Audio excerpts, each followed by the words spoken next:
Alamogordo, New Mexico. A small town, about 30,000 people, but it seems to attract more than its fair share of strange occurrences. It's right around the corner from where they tested the first atomic bomb.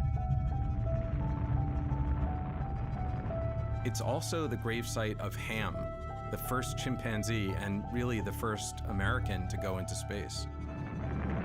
And it's the place where this guy broke the land speed record in a rocket sled, which is cool, but also kind of strange.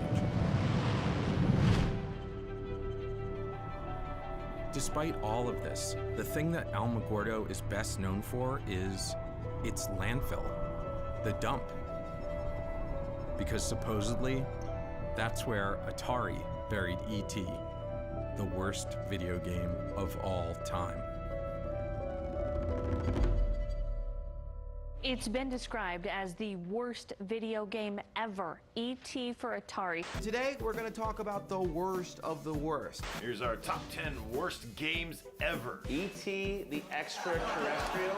Now here's the thing about E.T. It's widely regarded as the worst video game of all time. We have this myth or this legend of something that happened 40 years ago. Son of a bitch, get out of the fucking hole. If you grab a piece of the phone, the FBI agent keeps attacking you. If you take a step in any direction, you fall into a hole. And if you get out of the hole, you fall right back down. One of the major design flaws of the game was that E.T. fell into pits. Damn it. Shit. Well, come on. And guess what? It now lives out its days in a landfill. It's rumored that decades ago, truckloads of that game were dumped in the Alamogordo landfill.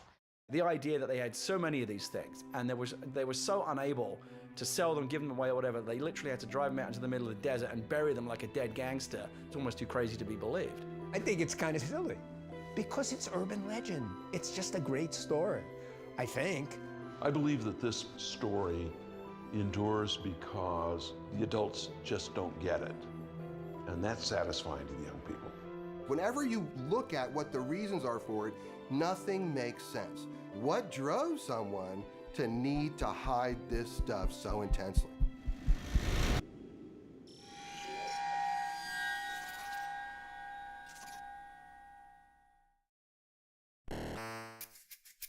When I was 5 years old, Pong came out, and my dad got it for me and my brother and sister. When the Atari 2600 came out, Atari! I got every cartridge I could get my hands on. I played it constantly. Atari was like Xbox and PlayStation rolled into one. It had an 80% market share, and the 2600 was its killer app. Adventure was probably my favorite game on the 2600. I spent 3 weeks sitting in front of my TV trying to find the first Easter egg ever hidden in a video game. It looks kind of stupid now. You were just a block who picked up an invisible dot and carried it into the special room to discover the programmer's name. But to me, finding that hidden screen was like a revelation. As an adult, I still play a lot of video games, but I also write and direct movies. That's my job. I've worked on a lot of big comic book movies, the kind they make shitty video games out of, and I even wrote some of the shitty video games. But I'm also fascinated by myths and urban legends. In fact, 10 years ago, me and this guy Werner Herzog went to Scotland to find the Loch Ness Monster. We never did find Nessie, but I still love an adventure, especially to unravel an urban legend. Today, video games are everywhere, so it might be hard to understand my generation's obsession with Atari. But for us, it was the gateway drug to a lifelong addiction to video games. And then one day, it was just gone. Sometime in the mid-'80s, it just disappeared, and there were no more Atari games. And I always wondered what happened. Where did it go? So this is the famous landfill, the burial, the final resting ground of E.T. Yeah, this is the place. This road here, this gate, this is exactly the way the Ataris would have came through that ditch and up through here. It was the only access in. Back in those days, it was just pure desert. And is there any way to get through this, or yeah, it's a high security gate. So, tuck under, yeah, I guess that works. Joe Landowski has been the garbage guru, if you will, for a number of years. He operated various waste disposal companies within Alamogordo and Otero County. And when it comes to the Atari graveyard, I believe he probably has more direct knowledge than anybody else. Joe's the guy that's advising the city and telling the city where everything is. And I think that he's the only guy that might be able to walk out to that dump and point to a spot on the ground and say, this is where it's at. So this whole area, this is where it's buried? Some people don't believe it's there, but trust me, it's there. You can kind of feel it, right? Is that just me? It's pretty much you. It's just me. So what are these little boxes here? Each one of those boxes represent where garbage is. I see. Someone would write down, oh, that's where we put the Atari trash, that's where we put, No, that's the problem. Nobody did. We do today. So it's looking for, it's like looking for a haystack in a pile of haystacks. Pretty much. And then looking for the needle inside that haystack. Find the needle so it's inside. 2 levels. This picture here is actually out of an old El Paso Times article. This is actually that day in that event and when it actually occurred. So what we did is just to figure out, okay, if this reporter took this picture here, then the reporter had to be standing somewhere in this area. So here's the 2 cells that we pinned it down to now.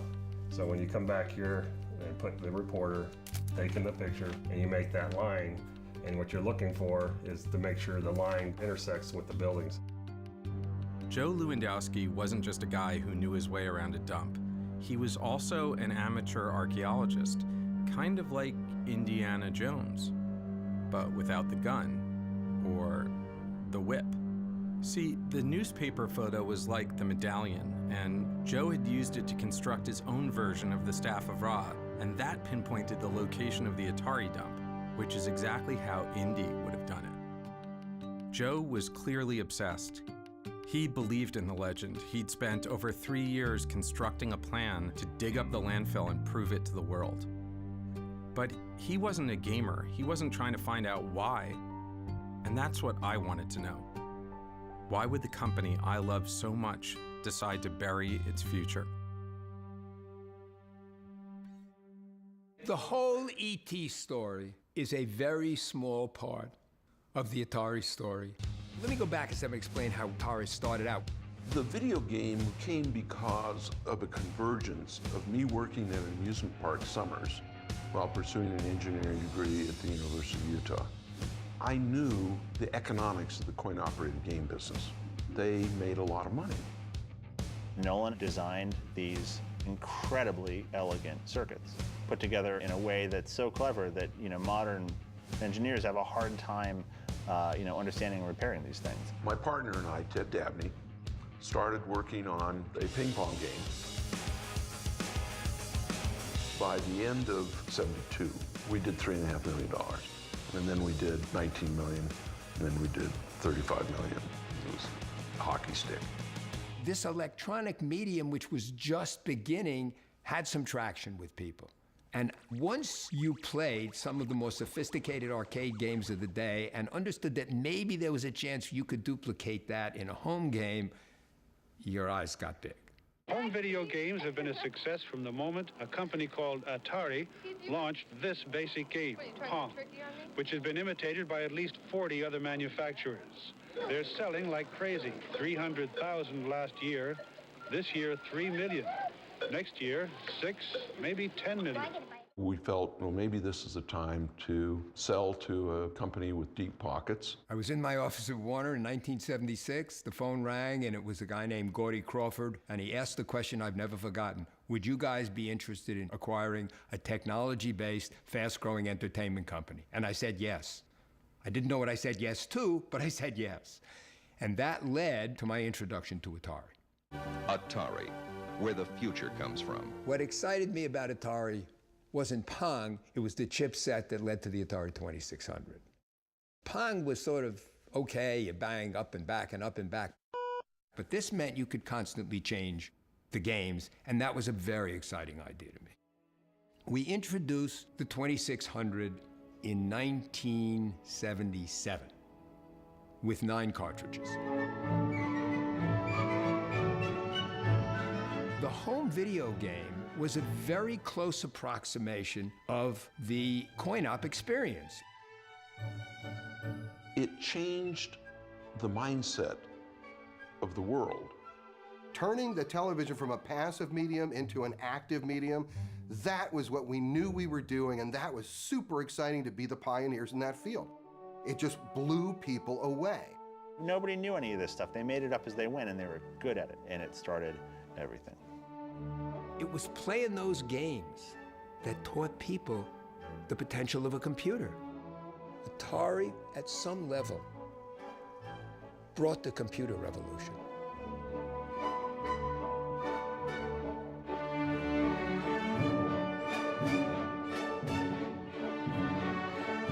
They started experimentally hiring smart kids with this idea that maybe they could come up with other stuff to do.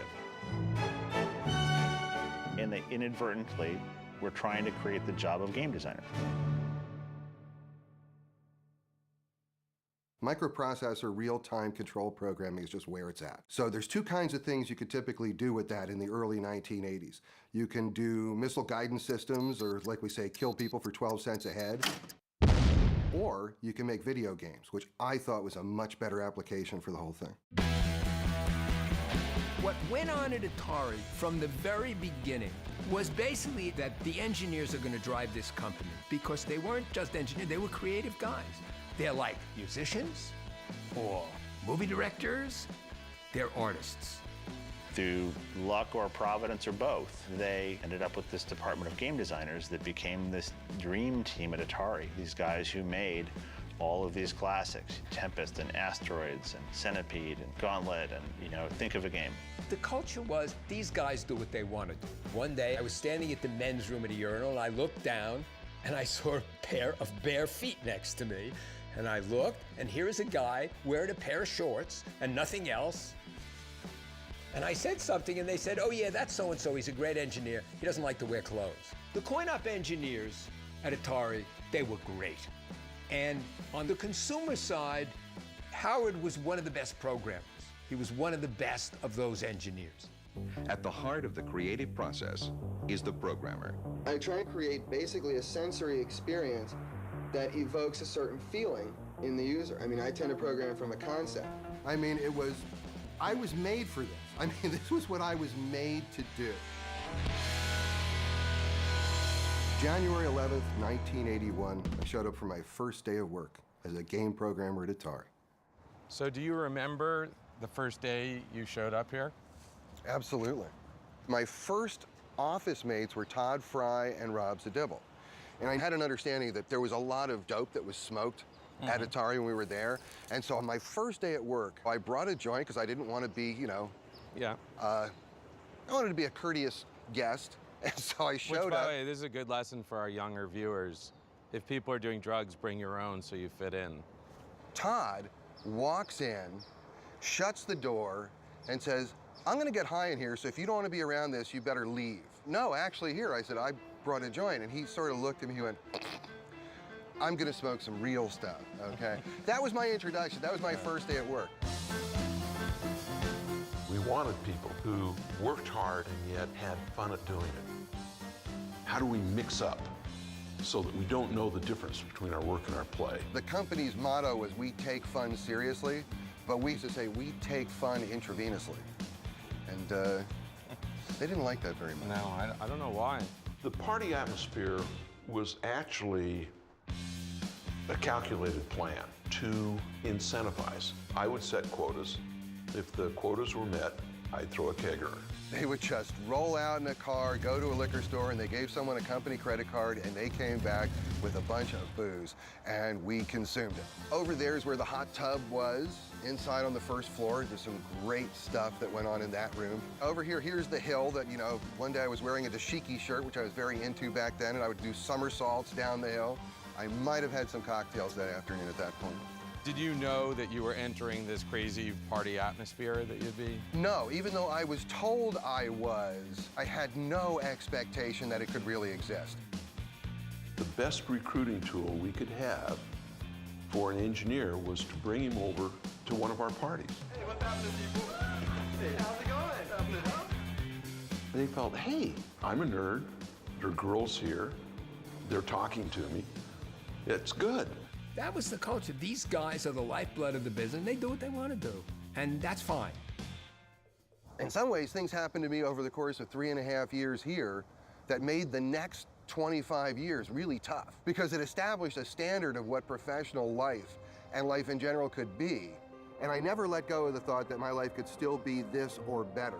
I just didn't know how to do it. It's really intense for me to come back here. This is the first time I've been back here in 30 years. And this was the place where I was introduced to what life could be for me. What a working life could be, what real creative satisfaction could be, what doing something really meaningful could be. Those are all things that come back to me in this moment. It's very intense. So what really happened back in 1983? People heard the rumors, but Atari denied the dump ever took place. And eventually people forgot about it. But with the growth of the internet and all of its best and worst lists, E.T. and its burial went from small-town gossip to full-blown urban legend. By the mid-90s, videos began to appear online that seemed to suggest that anyone with a shovel could go out in the desert and dig up the buried games. That's what I thought too, but it wasn't close to that easy. Joe had spent years researching the burial.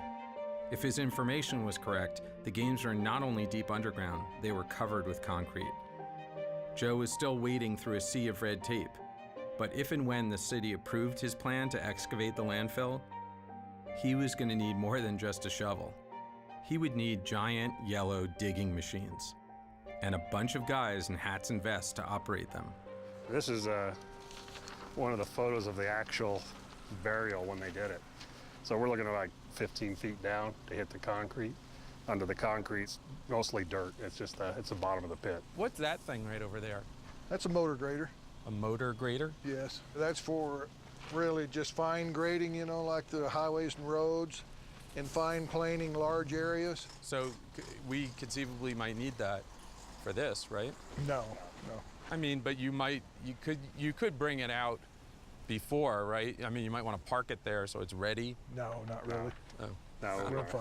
I don't know. Not my field. I am concerned that Joe's moving kind of quick, and we do need to throw some brakes on and slow it down. The opposition comes from environmentalists, maybe within the community, and the concern is that Alamogordo also may have something else buried in the landfill that may be hazardous, and we may not know exactly where this location is. Nobody really and truly has dead honest records as to where everything is buried out there. And we're talking potential mercury-laced pigs, malathion, possibly DDT. There's potentially lead in there, maybe some other dangerous metals that are in those cartridges. I don't want to be in an area where we might crack open a sealed tomb, so to speak, of these hogs where mercury gas comes out. So I don't want the Stephen King novel of we hit the wrong spot and all of a sudden we are evacuating Alamogordo. That is unacceptable to me. If there's a problem that the New Mexico Environmental Department perceives, we're not going to be able to proceed. Until I'm satisfied it's safe, it's not going to happen, at least within my power. There's only so much power that I have.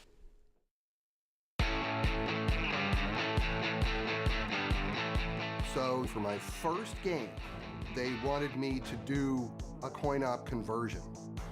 Although I had only been there for about a week, I went to my manager and I said, you know something? I said, this game, Star Castle on the 2600 is just going to suck. I know it's going to suck. And I said, but I think I can take some of the key things that I think make it a fun game and rework it so that it would work on the 2600. And so they said, okay, go ahead, do what you want to do. So how did you learn how to program a game? I just read the manual and started writing the game. No one had ever done like a backstory for a game before. And I thought, this is my first game and I want to be involved in every part of it. I want to make it the best thing it could possibly be. So I wrote this like 7-8 page story. I stayed up all night just writing this story, knocked it out. And it was a science fiction story about flies that get on the first interstellar spaceships and mutate, evolve, and take over the solar system. But now they're under attack by this other monster and stuff. And that's a short version of the story. So I thought, well, I need to name it. So what I did was I named it Yar because that's Ray spelled backwards. And Ray Kazar was the CEO of Atari, right? So I've got his name keyed into the title. And I thought revenge, great action word, so that's compelling. And so that's how it became Yar's Revenge.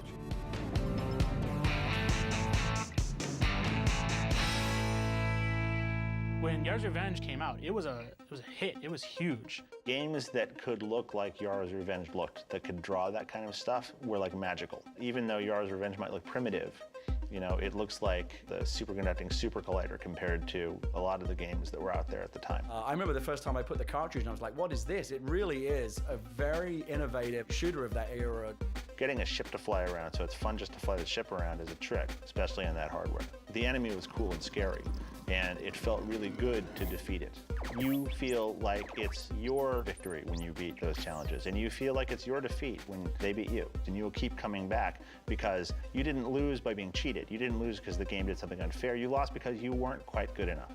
And all of the great games sit right on that edge. I remember playing Yars' Revenge one day, and we happened on this trick that let you, if you were on this right spot at the right time in the game, and it was in between levels, these initials came up. The initials were HSW.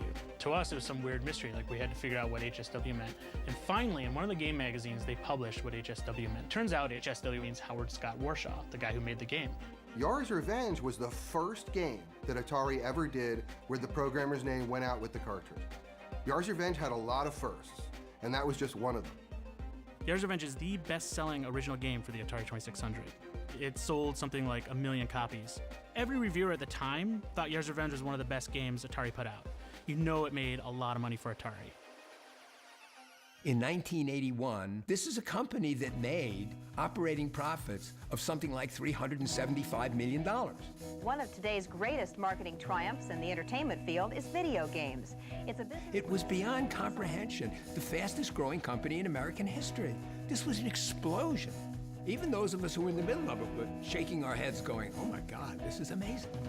We were the most successful coin-op company. We were the dominant consumer company. And we sat around literally saying to ourselves, what are the categories of games? What are the capabilities of the 20th century? Where is this industry going? Everything that Joe has put together on this Atari graveyard so far seems to be coming true. I'm in favor of the Atari games being dug up because it is the largest myth in the gaming world. I believe that Joe just thinks it'd be an outstanding event for Alamogordo and a way to get us on the map. On Tuesday, Alamogordo's City Commission approved a deal to dig in the old landfill within the next 6 months. The city has given its okay, and now the state has given them approval. Film crews will be in Alamogordo. The documentary film crew will start probing the dump for their strange buried treasure at 9:30 a.m.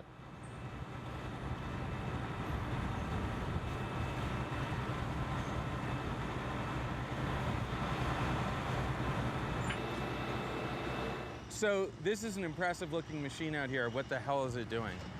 What this drilling rig does goes down, straight down, takes out core samples and brings up whatever's in the ground. We've narrowed it down from 300 acres down to about 5 to 10 acres. And so what we're doing now is trying to get it even closer, because we're looking for things like somebody's mail, you know, the postmarks, newspapers, things like that, looking for dates. Because we're looking for September of '83.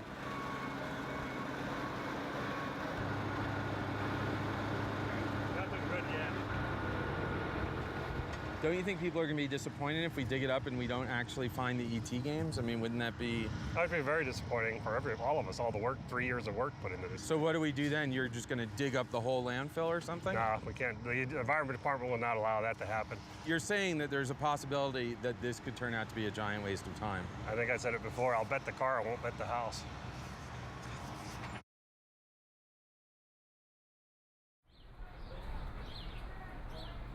Most everybody, at least in the Western world, has played a video game of some kind. They've gone to an arcade. They know the Atari brand. They certainly know E.T. And so I think there's a universal curiosity about this game. You know, something did happen those couple of nights in 1983 that I think it merits serious investigation. So why did I decide to go to Alamogordo? I'm very much interested in the impact that a particular game or an industry has made within a cultural and social context. What's striking about the Atari ET game in the Alamogordo landfill is that they're there and not in museums. I think this is what excites many people who keep this narrative alive, is they want to get these items. They want visible proof. They want some kind of tangible evidence that that dump did take place. I've been professionally making games since about '94, but more than that, I'm somebody who's been chiefly doing a lot of historical work with video games, trying to preserve video games and get people to understand that video games are more like art. And so I've been doing a lot of video game preservation and education. I always thought one day I'm going to go over there and I'm going to see finally once and for all, like, where it's buried. I almost don't even really need to know what's in it. I almost want to keep that mystery alive. To me, under that landfill is actually the burial site of an entire industry, because what affected Atari at the time affected everyone. And everything that I thought was going to go on forever stopped. And it stopped almost at that same moment that whatever's there was buried.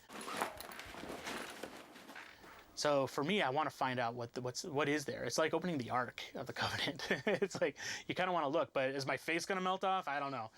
I have told my wife that I will be going to New Mexico. And she asked me why, and I started to explain, and she said, I don't need to know.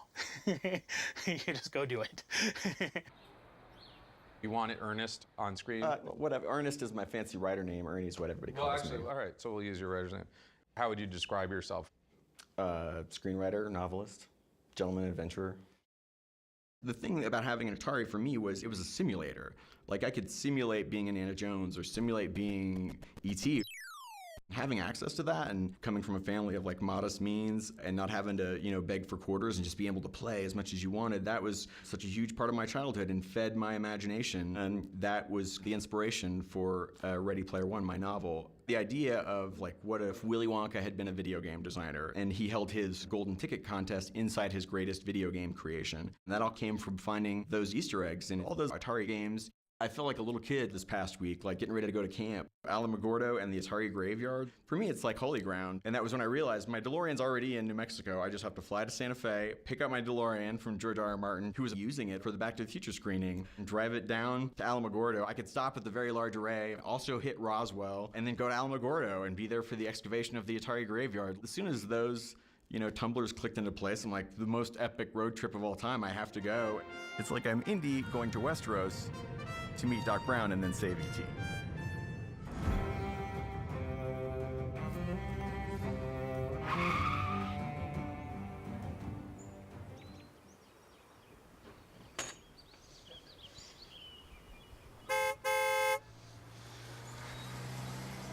Boom.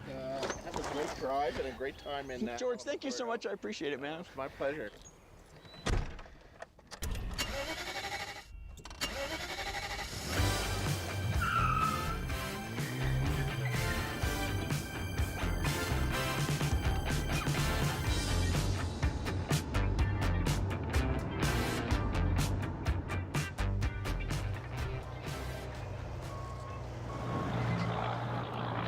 There. There it is. This is a good piece of evidence because right here.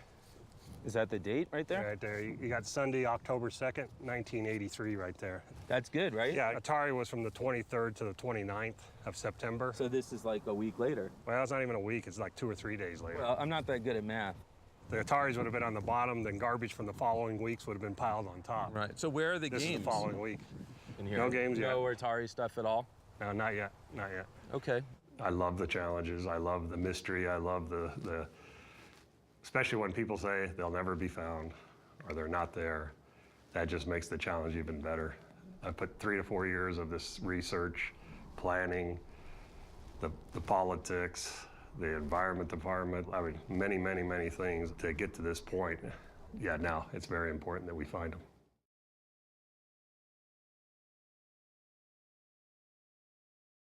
So back in the early 80s, movie licenses for video games were just starting to come into vogue, and I think Raiders was the first one. So they needed someone to do Raiders of the Lost Ark. I think what happened was yours was very successful, and so they wanted me to do a big game, and then it was up to Spielberg. So when I went down and met with Spielberg, and if Spielberg would have said, I don't think he's really right for the game, they would have sent someone else.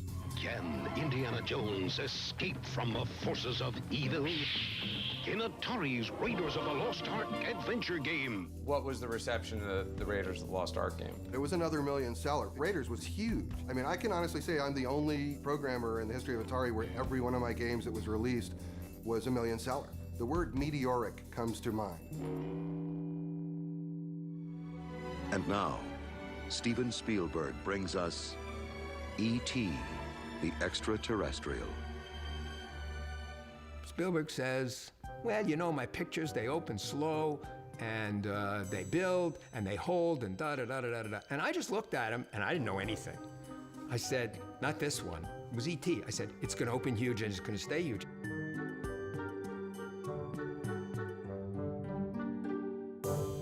Okay, the movie comes out, it's a huge hit, and we want to do the cartridge of it, okay? You know, every time you try to take some kind of a property and move it into another medium for a pure profit motive, you get trouble. Specifically, with respect to games, you know, it's like, oh, you know, like, let's go see if we can exploit this movie as a game. You know, maybe we could make extra money out of a profitable franchise. Now, there was a negotiation going on between the Atari people and the people at Universal about what we're going to pay. And Steve Ross, who was the CEO of Warner, got in, and for whatever the reasons, he agrees to a deal that is so off the chart, nobody believes it. But he does it. It was $20 to $30 million. It was some crazy number. Steve Ross basically was trying to woo Steven Spielberg to come to work for Warner because he recognized that Spielberg was a genius. And that all plays into this story. Well, we acquired the rights to E.T., and we had to have the game out for Christmas. And that's a problem. One afternoon, I'm sitting in my office, and a call comes in, and it's Ray Kazar, and he's calling from Monterey. So I take a call, and Ray Kazar comes on the phone, and he says, Howard, can you do E.T. in 5 weeks? And I said, yes, I can. And he goes, okay, in 2 days, I want you to be at San Jose Executive Airport. There'll be a Learjet waiting for you. Be on that jet. Be ready to propose the game to Spielberg. During that meeting, when I flew down on the Learjet to go meet Spielberg and present the game to him, even though I only had 5 weeks, I still wanted to innovate. So I proposed a 3D world that the game was going to take place on. And the huge scope of what I was trying to achieve, it walks that line between really trying to make something happen and venturing into the impossible and walking off a cliff. The emotionality of the game was supposed to come out through the interaction of the characters. You have the FBI agent who's interested in what you have. That's why the FBI agent just steals stuff that you were holding. You have the scientist who's interested in who you are. The scientist actually carries you back to the city because they want to study you. And Elliot comes in to save you. There's times where you can call Elliot and he will help you out. And so those are the kind of things that I had that I thought created possibly some sentiment. And at one point, Spielberg says to me, he goes, you know, couldn't you do something more like Pac-Man? No, Stephen, we need to do a game that's fresh. We need to do something that's really worthy of this movie. How simple you can make a complicated game. It's how complicated a game can you make subject to the constraint of easy learnability. My job is to produce a cartridge that is going to sell for Atari. A typical VCS game at the time took 5 or 6 months, and this was going to be in 5 weeks. You might think, no, nobody can do a game in 5 weeks, like most people in the department would think. But I don't think that way. I think, yeah, I can do that. The word hubris comes to mind. I mean, whatever it is I might have been full of, I was overflowing with it at that point. Because if the game can't make the Christmas market, the game is a total waste. They're gonna miss their window. So that was the big thing. It was the $22 million bet that you could turn the game around in that time. I had a development station moved into my home, so I could be basically working on this game almost 24 hours. We found that there was a good probability of success if we took a coin-operated game and just ported it over to a game that we could play on the VCS. E.T. didn't have that. Hello? Somebody out there?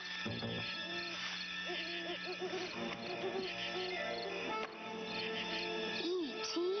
Video game? It's the video game that lets you pretend you're E.T. Okay, so the game's done, and one of the conditions I asked for was that Steven Spielberg is the one who approves the final game. So Steven Spielberg played the final game and approved it for release. Howard, who is a certifiable genius, went off and about a number of weeks later came back with a concept and a game plan. And I was amazed at how difficult it was, and yet at the same time how much fun it was to play. Have you seen the latest update? I've seen the final game. Are you happy with it? Oh yeah, it's my favorite course, I'm biased. I made the movie. So Steven Spielberg thought it was okay, so I thought, all right, I'm good with that. And not that I'm blaming him for anything. No, of course not. But it's his fault. A video game that lets you help E.T. get home. Just in time for Christmas. After E.T. was released, there was a great sense of relief that we'd actually made the schedule and everything was good. And then the game went out into market and it was very high on the Billboard list, and again, things were good. I got E.T., I think it was Christmas of 1982, if I remember correctly, and I thought it was like I was going to be the guy on the street who had E.T. before everybody else. Turns out everybody I knew got E.T. that Christmas. After a while, people start going by me in the halls, people from other buildings, people from marketing and management, and they're saying things like, you know something, Howard? You did a great job. We don't blame you. That was really something what you did. You really came through for us there, and we don't want you to think we think anything else. This really isn't about you. Don't feel bad. It's okay. It's cool. And I'm thinking, like, what the hell are they talking about? E.T. was a really hard game. It was the kind of game that was brutal, unfair, didn't make a lot of sense. I grew up in London, and there was a video game store in my town that let you rent them. I don't know what the rental was, like 50 pence for a weekend, and I still remember feeling like I wasted my money because it was bad. People aren't liking it, and people aren't liking it a lot. And what made it particularly bad was my memory of the movie was so great. I love the movie. Everyone loved the movie when it came out. It's a great movie, still is a classic movie today. And so this massive chasm that existed between the quality of the movie and the quality of the game that it was based on, I think just made it seem that much more like a slap in the face. Okay, well, maybe it won't sell 6 million, maybe it'll only sell 4 million or 3 million, that'll be okay. And then there's like returns. People are returning the game. They made too many. How many they made, I don't even know. They made like 4 million cartridges. That means there could be millions of carts coming back. So what do you do with useless, worthless product? How do you get rid of it? Bury it. That's a pretty good answer. Well, career change is not anything new for me. I've been through a number of different careers. I actually went and got a California real estate license and then a broker's license and did that for a while. I did that just long enough to know this was like the last thing in the world I wanted to do. And now I am a licensed practicing psychotherapist in California. And I'm a very unique therapist in that I have a master's of engineering and I also have a master of arts in counseling psychology. I mean, I'm the Silicon Valley therapist. I'm very good at translating between English and nerd.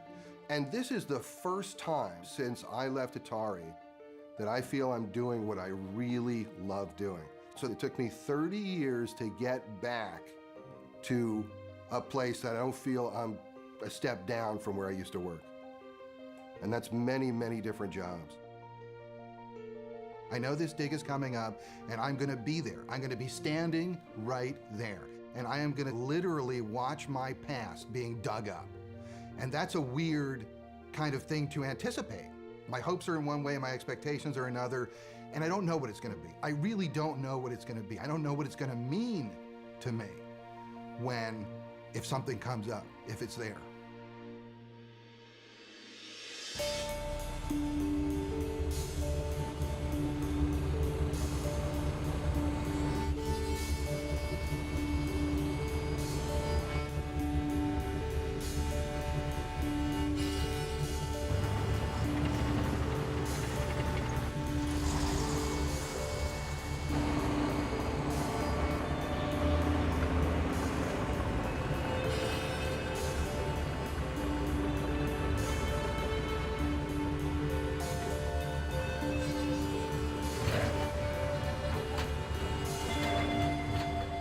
Part of punk archaeology is that sense of community and the fact that we're helping each other out to address the issues that we're interested in. And most of the time we're doing it on a volunteer basis. It's going to be interesting to see how they decide to excavate in order to clear a better area, so that we can get at more of the content that we need.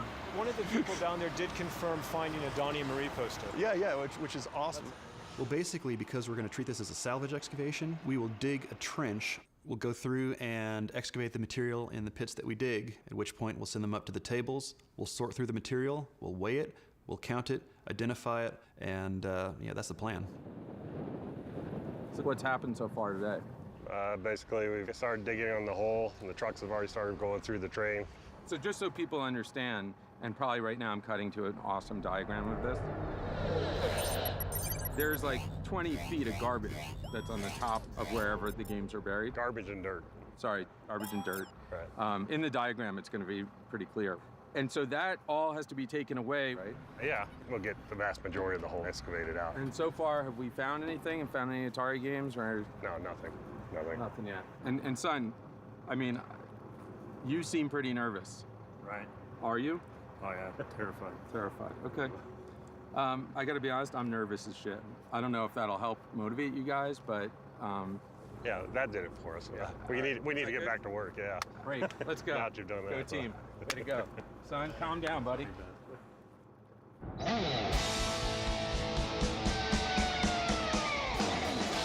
People say nerd or geek, I say enthusiast. I love things and I love people who love things. Like, if you just spend all your time focusing on all of the amazing like art and entertainment that's being made, there's so much of it happening now you can't even take it all in. It's like The Dig. When I tell people, like the right kind of people about it, they're like, I can't believe that's finally happening and that you're gonna get to be there. You know, I get, look, goosebumps talking about it.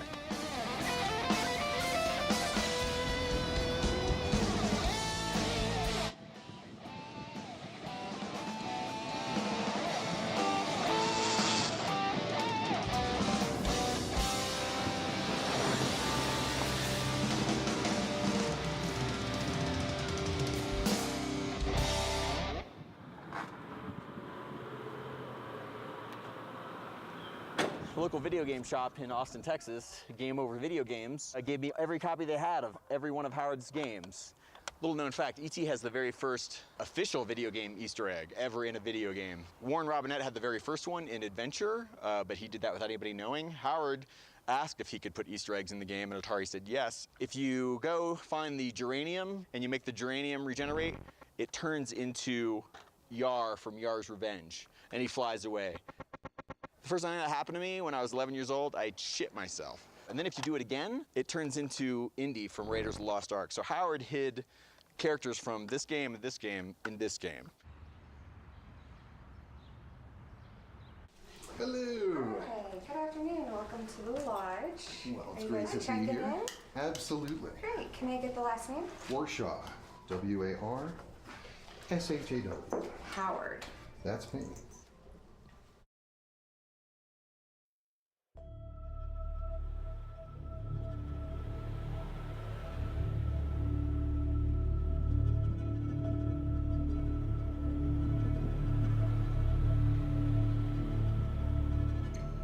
So it's the day of the actual dig, and my wife and I are in a van on our way to the landfill. It was a strange feeling. I mean, I was like nervous, and I didn't really understand why, but I just had this sense, just like a tingly thing, that something is going on here today. And as we pull into the landfill, there are already people there. And then there's more people, and we go on, and there's more people, and it just keeps going and going.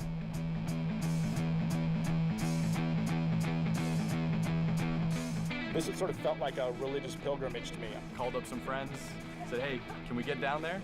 And I asked my brother-in-law if he wanted to go. Heck, let's do it. Let's check it out. And my wife said, whatever.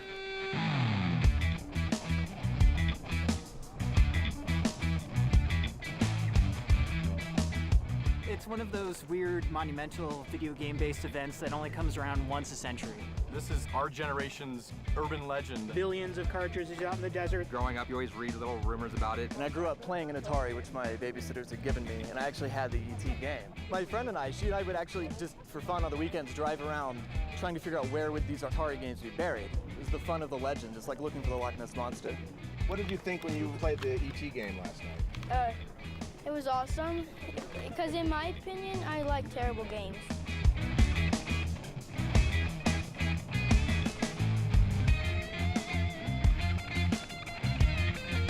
To come back and to relive the feeling I got off those games is something I couldn't pass up.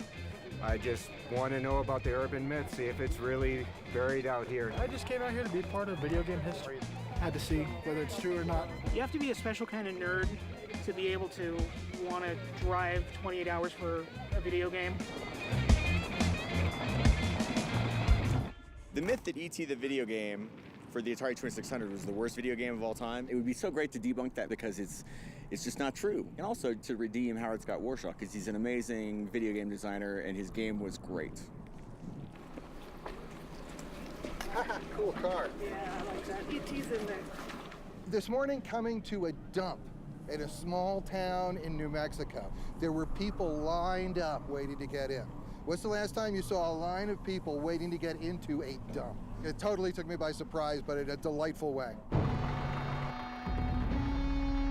You never go to a dump unless you're throwing something away, and here we are trying to find treasure, buried treasure. I think they'll find something. The cartridges had to go somewhere. Why not here? It is a lot of open space. Great place to dump a million cartridges. There is a definite possibility that there is games. This is archaeology for the time I grew up. So the nostalgia for anything that came out of that era is pretty high.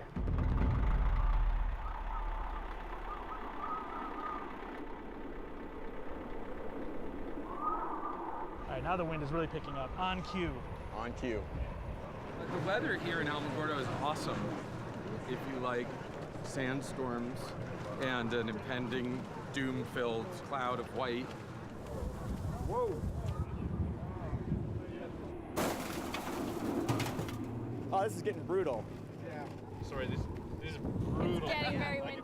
Basically what's happening is the white sands are blowing in from white sands and covering everything, and it's really shitty. They're saying this is like a historic wind. Really? Today. That's what somebody told us. Yeah. To think that we're in the middle of a sandstorm, really, this is what's going on. And for me, it was almost like the big sandstorm right at the opening of Close Encounters. The people wearing the goggles and the bandanas, everybody's like gathered around because they found something and they can't believe what they found. Oh, we're the first! This is Tony Johnson from Denver, Colorado, who ran up to me in my DeLorean. He's like, I found something. And Tony is gonna go down in history because he found the first evidence of Atari hardware. Whoa, that's Right pretty there. good. Right there it is, my man. Ladies and gentlemen, we have an announcement. So Tony, tell us what you just found. An Atari 2600 joystick top. So Tony, where did you find it? Walking to the bathroom. So is a surface find? Surface find. Yeah, like we know what a surface find is, right? Well, a surface find is something, you're walking around, you're looking down on the ground, you see something interesting, you pick it up. It's totally out of archaeological context. What are the odds that that like blew out of the hole? I actually think that's pretty good. I mean, the wind is blowing fiercely in that direction. The stuff's coming out of the bucket. We've been finding a lot of interesting things that date from around that time. Anything from Atari? Nothing from Atari yet. How can you authenticate this? Can you carbon date it? No, it's much too recent for that. There are really two things that we could be dealing with when taking a look at these cartridges if they're actually there. First thing is that they just loaded the trucks with these cartridges and then they dumped them. And that's the best possible scenario because you can pull them out and I bet you most of them will be playable. They've just been in there for, since 1983. Trash bags, Stroh's beer cans, wood, tons of wood. We're right about where we need to be, but there's still no Atari detritus at all. We've been here for a while already. It's tedious, the wind's horrible. We're wondering if they're gonna find anything or not. It's like a nylon cord and a big red wrapper. I don't think there's anything in that hole except rattlesnakes and scorpions. If it's buried, it's probably for a reason. It should stay buried.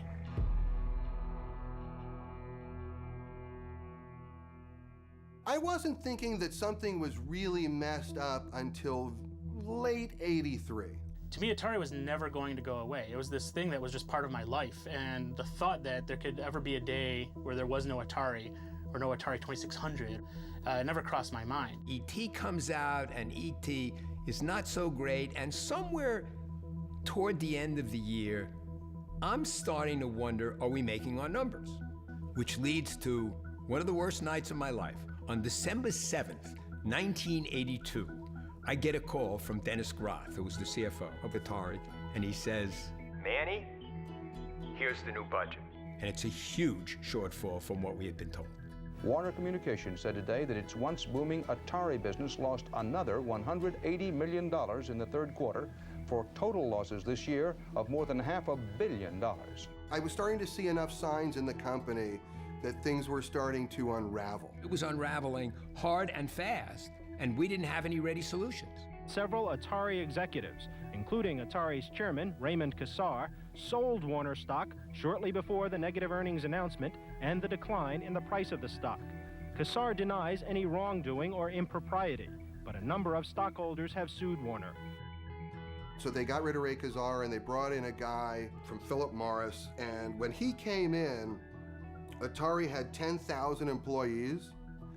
And within about 4 months or 5 months, Atari had 2,000 employees. I really got that we had lost 80% of our staff. In the short run, the market is frequently irrational. In the longer run, hopefully it's rational. The wild upside ride was over. I did not understand the extent of the downside ride that was coming. This is slipping away. The train is derailing. It's not going to keep riding, and what am I going to do next? It was a big emotional blow. It was my baby, and I hated to see it abused. New Media Magazine credited E.T. with destroying the video game industry. That's interesting. I think that's really interesting that I could be single-handedly responsible for toppling a billion-dollar industry. E.T. comes out, the industry dies, Howard's associated with that, and I think that's affected his career and what people will remember him for, and that's pretty bad. The fact that a guy's career got destroyed because he did E.T., given the circumstances surrounding doing E.T., it's completely unfair. I mean, it's sad. It's really sad. There's this video game Walk of Fame. There's also this show called DICE where they give out Lifetime Achievement Awards. Howard's not in that. He's not put in that same group. They kind of keep him out of all these things, and it's kind of a shame. The day I left Atari, when things really fallen apart and it was over and I'm literally carrying my garbage out to my car to leave for the last time, that was a very depressing moment for me, because I felt I was losing the most important thing in my life. And I also knew it was so unreal that I'd never be able to recreate it. The burial in Alamogordo is basically Atari's funeral. The burial of those cartridges represents the burial of that beautiful era. And that may be what's interesting about it. I don't know. I mean, that's a whole psychology I'm not going to go near. But it may be because it is about the death of Atari. That's what it is. We can't control how the past returns to us. We may get something that no longer resembles an ET cartridge. We may get something monstrous, something twisted, something decayed. We may not even know what we're looking at if we unearth Atari's ET. Part of me feels that when you finally crack open this place and you start to look, it's going to be a lot like the Ark of the Covenant. It's just going to be a bunch of sand. But another part of me hopes that what's found there is going to lead to a lot more understanding and a lot more discovery about what really happened. Shit, you see what I see? What's his name? Joe! Joe! What's that? What is that right there? They want me to come in? Let's go.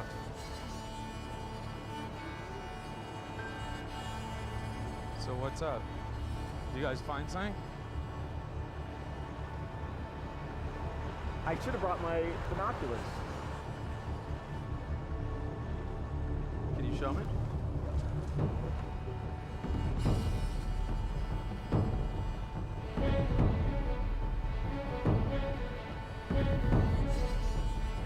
They're bringing some stuff over to the archaeologist table right now. Let's see what's going on. Can everybody hear me? We found something. The archaeologists have confirmed it's from 1983, 28 feet down. It's E.T. the video game, intact in its box.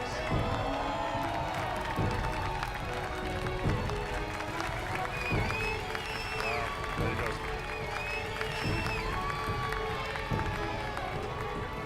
emotional event. They backed up this legend with fact, and it's incredible to be a part of it. Good job, Joe. I wasn't nervous till we got down to that where he was almost reaching his max landing. But yeah, it was a big weight off my shoulders when that bucket came up and everything. E.T. was there too. Congratulations, dude. Thank you.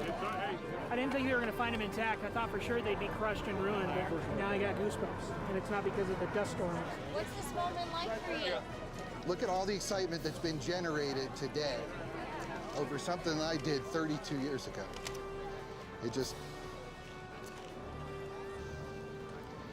It's an immensely personal thing. What it took to make these games was a lot.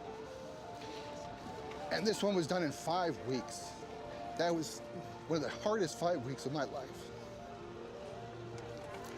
So I need a little moment. And I'm just so excited to be here.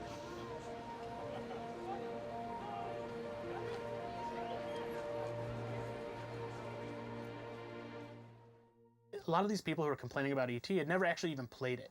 And ever since then, I would talk to people and they would talk about ET, and I'm like, well, have you ever played the game? And it would come out that they didn't. They would just kind of continue this myth of the game being really horrible. It is a good game.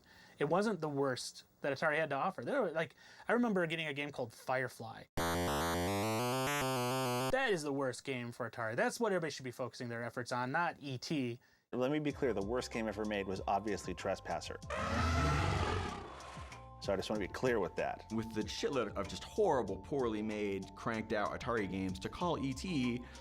the worst one is just shameful. In contemporary game culture, we like trashing games. I don't mean putting them in landfills, but verbally, trashing game design. It's become fashionable to sort of regard E.T. as the worst video game of all time. In fact, it makes everybody's list as the #1. And I'm going to go out on a complete limb here and say, and maybe people will attack me for this, but I'd rather play Atari's E.T. than any Call of Duty. You know, in context, given the time and the situation that Howard had to live in to program that game, it really is an astonishing masterwork. If he made an amazing fucking game that's a whole self-contained world in 5 weeks, that's even more impressive. I don't know any human being who could have turned E.T. in the time frames involved into a really successful game. He should be applauded for being able to have done anything in the time that was allotted. The scorn should be heaped upon those who thought that it was even rational to try to build a cartridge in a month and a half. The analogy that people always use for these first-timers, for people who try something first, is the first penguin analogy, where the first penguin who jumps down the hole through the ice is the one who invariably gets eaten by the seal. But if there wasn't a first penguin, then the penguins would be going out through the ice. So, sucks to be the first penguin, but somebody's got to do it.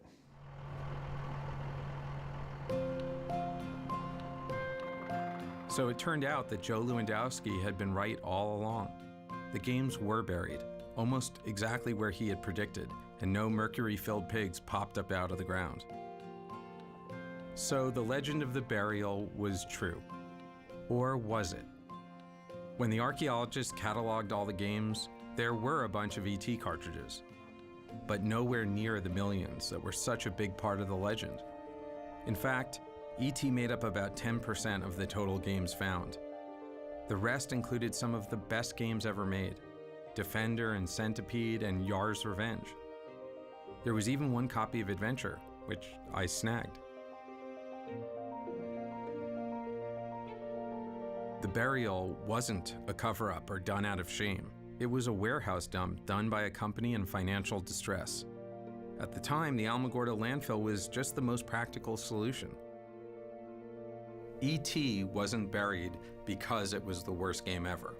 People called it the worst game ever because it had been buried. And as a result, it got blamed for destroying an entire industry. The game and its creator had taken the rap for a crime they didn't commit. The notion that E.T. caused the demise of Atari is simply stupid. It's just stupid. Atari committed suicide. It was not homicide. And it wasn't the E.T. cartridge. It was a concomitant effect of a lot of missteps in technology, in deployment, in marketing. So people say E.T. destroyed the video game industry, and I'm sure I've heard that before, but it's just really funny. No, the behavior pattern that created the conditions for the E.T. failure is what destroyed the video game industry. The cause of the fall was Atari trying to sell yet another 10 million Atari 2600s into a market that was saturated. E.T. didn't destroy Atari. It wasn't good, but it didn't destroy Atari. That's one of those things people say. And the reality of life is, if enough people say it, it becomes the truth for people. A simple answer that is clear and precise will always have more power in the world than a complex one that is true.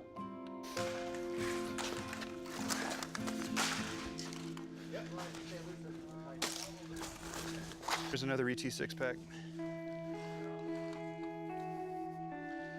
What I would like to see happen is I would like to see whatever remains are recovered will then find their way into a museum in the service of game history. Well, you know, the city of Alamogordo owns the games and what have you that came through there by virtue of the fact they're in our landfill. We might be able to sell them on eBay. So if another terrible video game needed to be buried, would you be prepared to let it be buried in Alamogordo? Absolutely. Come on down. We'll bury your game. Atari was the first great consumer company to come out of Silicon Valley. It was exciting. It was different. It was the first engagement that a generation had with computers. So a generation grew up being introduced to the computer age by Atari games. We brought a whole massive new entertainment medium into public consciousness. So for a whole generation, we are the definition of the video game era. And it's cosmic. These guys really never got their due for really starting the whole industry. 3 Lives was invented by a person. Flying a ship around was invented by a person who had to figure out what that was. And it was so good that it was copied everywhere. And because it was copied everywhere and because it's so ubiquitous, it's impossible to remember why it was so special. I think Atari's legacy is that we started the Silicon Valley ethic of engineers as rock stars. It didn't exist before. I think the casual culture, the meritocracy didn't exist before. I believe these are underpinnings of the things that made and continue to make Silicon Valley a special place in the world. And I think that Atari will continue to endure as an icon of innovation.